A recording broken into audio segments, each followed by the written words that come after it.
In today's video, I'm going to teach you how to add your employees to QuickBooks Online Payroll.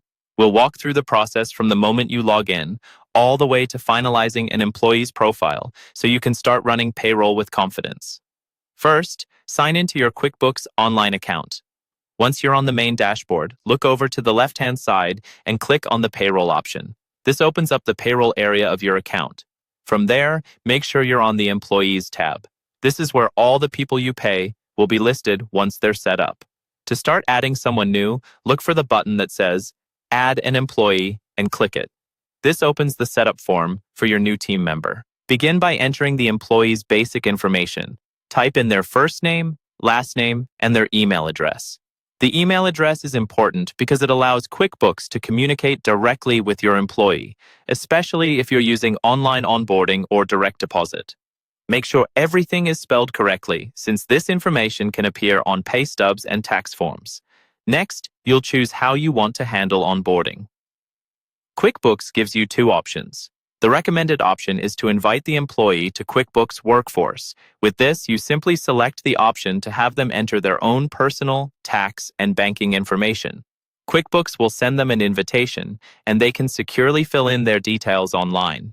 This saves you time and reduces the chances of data entry errors. If you prefer, you can choose the second option, which is to enter everything yourself. This can be helpful if your employee is not comfortable using online tools or if you already have all their information on file. Once that's set, it's time to add more detailed employment information. Start with employment details, including the hire date, their pay schedule, such as weekly or bi-weekly, and their main work location.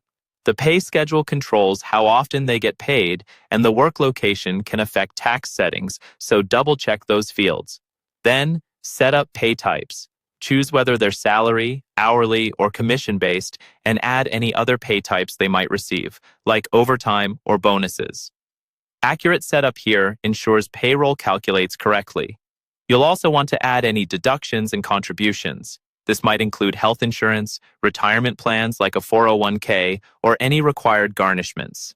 Entering these now makes sure they're automatically handled every pay period.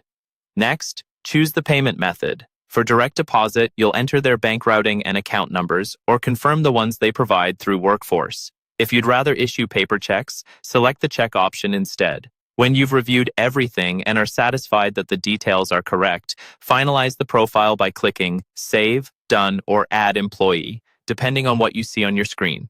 Once that's done, your new employee will appear in your employees list and will be ready for your next payroll run.